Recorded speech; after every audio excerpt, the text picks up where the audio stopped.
negativity bias and positivity as a practice. That is going to be the topic of this episode of Chi Life.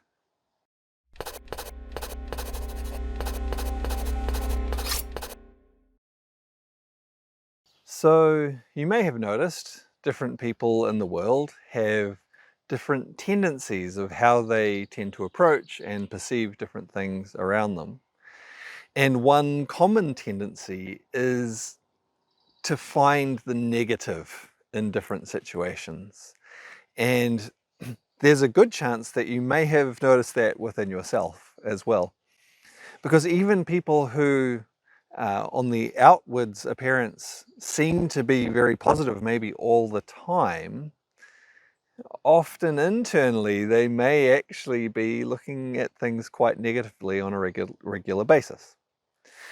And you may have noticed as well that when you look at things negatively, you tend to be less happy, more stressed, things like that. And when you look at things positively, you tend to be happier, more relaxed, things like that. So why do we have this tendency to look at things naturally?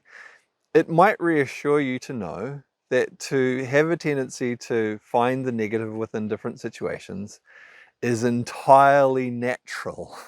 It doesn't mean that there's something wrong with you to look for the negative. But at the same time, it's really, really beneficial. There are really tangible benefits to finding the positive. So I'm going to talk about that a little bit in this vlog and give some context around that and why it's natural to look for the negative, and maybe why it's important to also look for the positive, and what we can do to train ourselves to do this more often, and some of the benefits from that.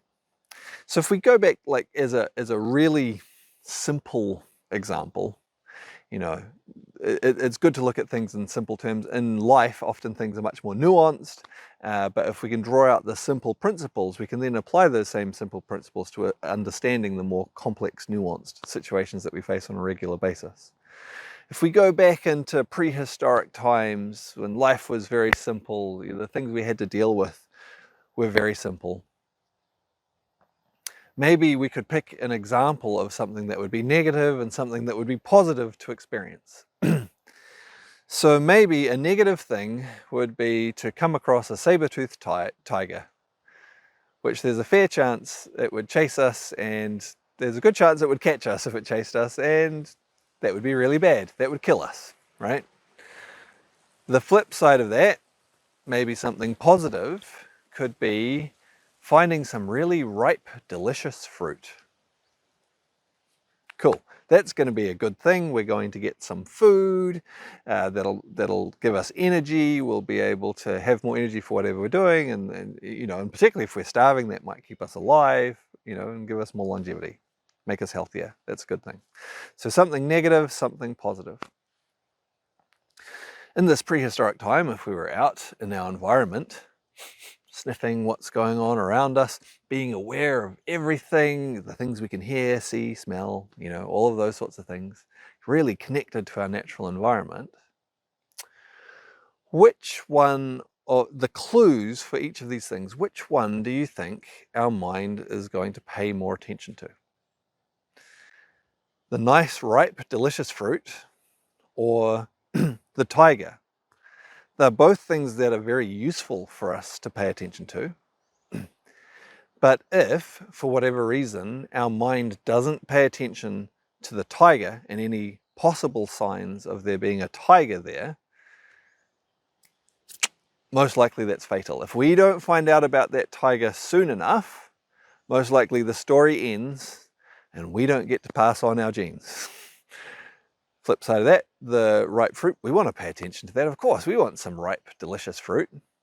But if we miss some ripe, delicious fruit, there's a good chance we're going to find something else to eat, even if not that day. I mean, maybe just later that day or the next day, we'll find something else to eat. Most likely, we're not going to die just because we don't find a specific piece of fruit. There's going to be other things to eat.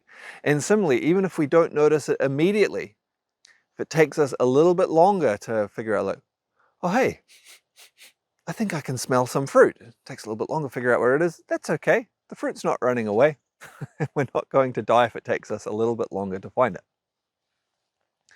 So there's a clear reason why, even though, that fruit that's going to make us happy, it's going to make us healthy, and in many senses might keep us alive for longer, there's a clear reason why it's actually more important for our mind to pay more attention to any possible clue of there being the saber-toothed tiger, because the effect of that downside risk has a much greater long-term impact on us than the possible upside risk of finding that fruit. Simple example, but the same thing applies in much more nuanced, more complex ways into our modern lives, where there's different things that if we don't pay attention to them, we don't attend to them soon enough, can have a very detrimental effect on us, to the point of, if not being completely fatal, really restricting our ability to continue to live in a viable way. Whereas the more positive things are more optional. We can have this one positive thing or another positive thing, or if it takes a little bit longer, these are good things. We want to have them, we want to pursue them. But our survival doesn't depend on it in such an immediate and direct way. So it's very natural in any situation we're in to be looking for the negative, looking for that downside so that we can avoid it. It's actually interesting, a little bit of a personal note here. I actually just had a small experience with this just yesterday, where I had quite a long conversation with someone, and they made a few different comments in a sense about different things, but also all about the same thing in a way. And later, after that conversation was over and I was thinking about things and what we'd talked about, I realized that several of those comments, I think I misinterpreted. I don't think I interpreted it in a terribly off-track way, but I don't think I really caught the true meaning of what they were saying. And I think the true meaning of what they were saying was actually much more positive than the way I interpreted it. And so because I had taken those comments in a somewhat negative way, that affected the way I responded to it, because I tried to head off, avoid some potential downside from a negative implication, and that shaped the conversation. Not in a terrible way, that we didn't have an argument or nothing terrible like that, but it shaped the flow of that conversation. Whereas if I had more accurately, perhaps, recognized a different interpretation of these several comments, the flow of that conversation may have been quite different, and it may have taken me towards, or more easily, towards a more positive outcome. And again, I didn't, massively misinterpret anything, but I was thinking for myself, wow, it's really interesting that I had this subtle tendency to look at a negative implication from those comments, and how things could have flowed differently. But at the same time, it's natural, because if those comments did have a negative meaning, I'm wanting to avoid and shape things to avoid any consequences from it. So it's completely natural what I did. But sometimes it's really helpful for us to be able to move beyond that, to be able to not get too caught up in looking for the negative. So it's a natural tendency, but we don't want to become fixed in that. It's fine for us to recognize it, accept it, not fight it even. Go like, hey, picking out negative things is important. It's important to our survival, important to our well-being. But at the same time, there's a whole lot that comes from finding the positive as well. Just down to a physiological level, when we're looking at things negatively, finding negative things, our body responds in different ways as well. Our body responds to react to, whatever that potential negative thing is. So for example, even just the saber-toothed tiger, for example. Of course, in our modern life, it could be something, much different from that. But saber-toothed tiger. And when we think, oh, there might be a saber-toothed tiger there, right? There's going to be a whole trigger of things that go on within our body to get our body ready to respond to hopefully maybe get away from this tiger and survive. So one, we're going to release adrenaline, yeah, to make us more alert, to pay more attention, to activate us.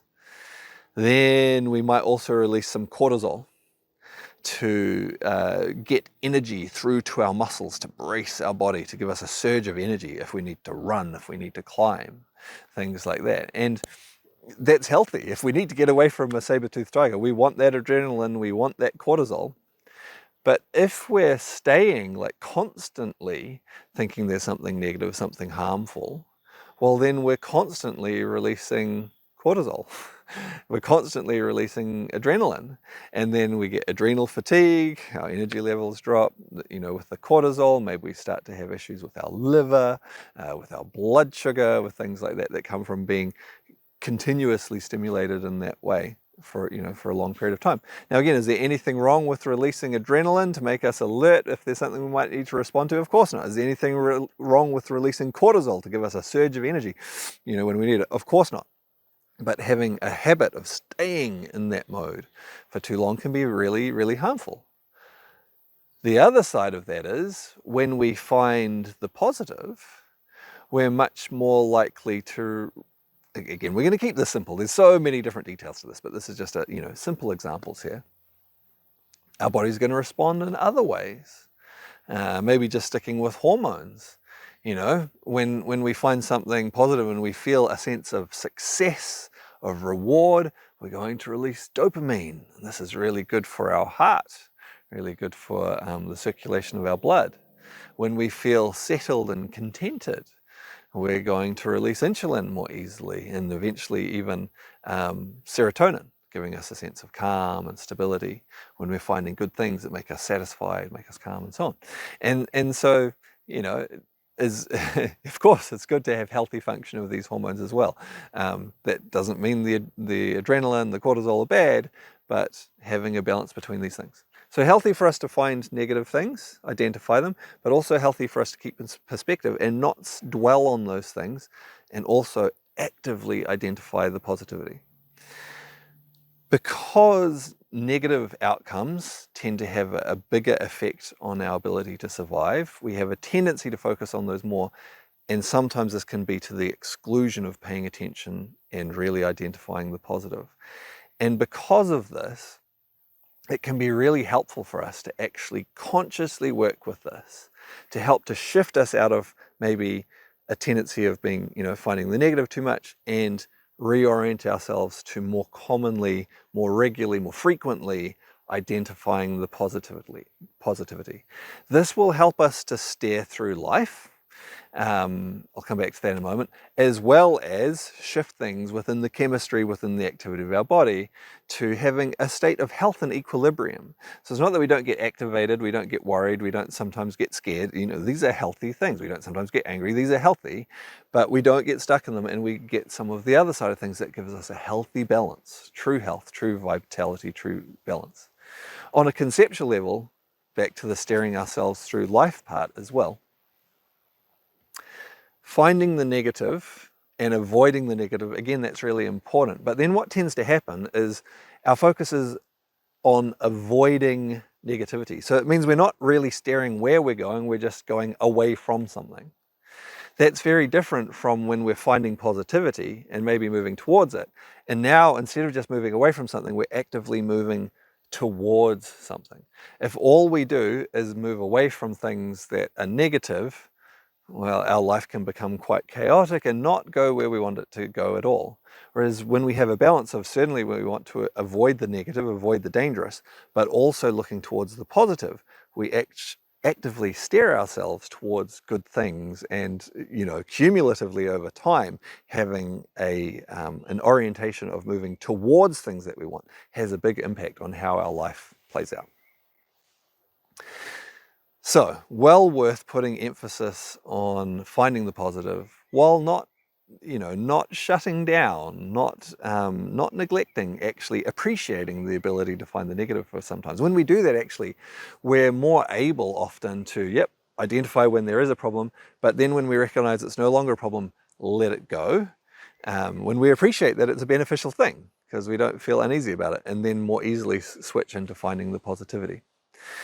So what are some things that we can do to bring our orientation over into finding positivity?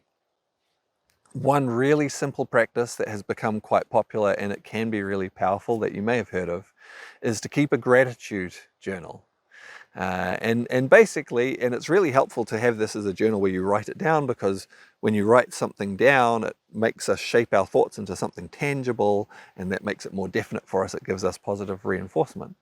And it's to every day find things that you're grateful for and add them to your journal. And you can do this in different ways. Like, it could be that at the end of every day, you have a different page for every day, and you choose a certain number of things you're grateful for from that day to write down. And you could be like, every day I'm going to write down 3 things I'm grateful for, or 5 things I'm grateful for. And so it just keeps you constantly reorienting back to gratitude each day, which means you're focusing on the positive. You could do this in a different way as well, where maybe you keep a list of things that you're grateful for, and every day you read through that list, and that's bringing your attention back to good things that are positive as well. And then when you think of a new one, you add it to the list. And so every day you're reading through this list and like reinforcing positivity. So different ways you can do that. But that can be a powerful, powerful tool. Applying this more directly to our Qigong practice, because of course I talk a lot about Qigong in these vlogs on this channel, it can also shape the way we think about and tune into our experience while we're doing Qigong. Sometimes when we're doing Qigong, we might be doing Qigong specifically to help us with a particular health issue or injury or something like that. And it's natural as part of that to put some attention on that health issue or on that injury, because that's what we're trying to work with. And there's nothing wrong with that, to put some focus on it, because we're trying to address it. But at the same time, within our practice, we can also bring a somewhat different focus. So not just focusing on the health issue, not just focusing on an issue, but shift our perception, our way of thinking, our awareness onto the healthy flow of energy, the healthy qualities of energy, and how those areas of our body that might have an injury, or the aspects where there might be an illness, shift onto the focus on positive flow of energy, positive qualities developing within our body, within different parts of our body. And by bringing our attention to those the positive aspect of things changing, improving, healthy energy flow, again, we're reorienting ourselves. Instead of maybe focusing too much on the thing that is wrong and the thing we want to fix, which can actually cause us to reinforce that, we're focusing on the process of change and the positive things that are developing. And sometimes that can make a big, big difference to our Qigong practice and to the things we experience as part of that. Anyway, I hope this has been interesting, maybe useful for someone. I look forward to seeing you on another vlog soon.